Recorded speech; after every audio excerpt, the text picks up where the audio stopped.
एक घने जंगल के किनारे एक बहुत छोटी सी चिड़िया रहती थी जिसका नाम था चिनी। उसका शरीर नाजुक था, पंख छोटे थे और आवाज भी बहुत धीमी थी। जंगल के बाकी पक्षियों की तरह वह तेज नहीं उड़ पाती थी। यही वजह थी कि वह हमेशा अपने चिड़िया होने से परेशान रहती थी। हर सुबह जब सूरज निकलता, सारे बड़े पक्षी आसमान में ऊंची उड़ान भरते और आसानी से दाना पानी ढूंढ लेते। कौए, तोते, कबूतर, सबके पास खाने की कोई कमी नहीं थी। लेकिन चिनी, वह छोटी छोटी छलांग लगाते हुए इधर-उधर भटकती रहती। एक दिन सुबह से शाम हो गई, लेकिन चिनी को एक भी दाना नहीं मिला। भूख से उसका पेट दर्द करने लगा। वह एक पेड़ की टहनी पर बैठ गई और उदास होकर बोली, काश मैं भी बड़ी और ताकतवर होती। मैं भी आसानी से खाना ढूंढ पाती।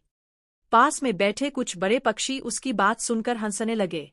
तुम तो इतनी छोटी हो कि हवा से ही उड़ जाओगी। यह सुनकर चिनी का दिल टूट गया। उसने सोचा, शायद सच में मैं किसी काम की नहीं हूँ। अगले दिन भी वही हुआ। चिनी बहुत दूर तक उड़ने की कोशिश करती, लेकिन जल्दी थक जाती। उसे कहीं भी खाना नहीं मिलता। कई बार तो उसे दूसरे पक्षियों के बचे हुए दानों पर ही गुजारा करना पड़ता। धीरे धीरे चिनी कमजोर होने लगी। एक दिन तो वह उतरते नीचे गिर गई। वह बहुत डर गई और रोने लगी। अब मैं क्या करूं? मुझे तो जीना भी मुश्किल लग रहा है।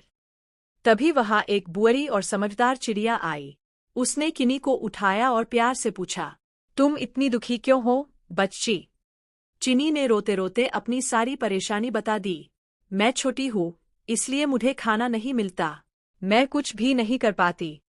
बुरी चिड़िया ने हल्की मुस्कान के साथ कहा, तुम्हें लगता है कि छोटा होना कमजोरी है, लेकिन सच तो यह है कि यही तुम्हारी ताकत है।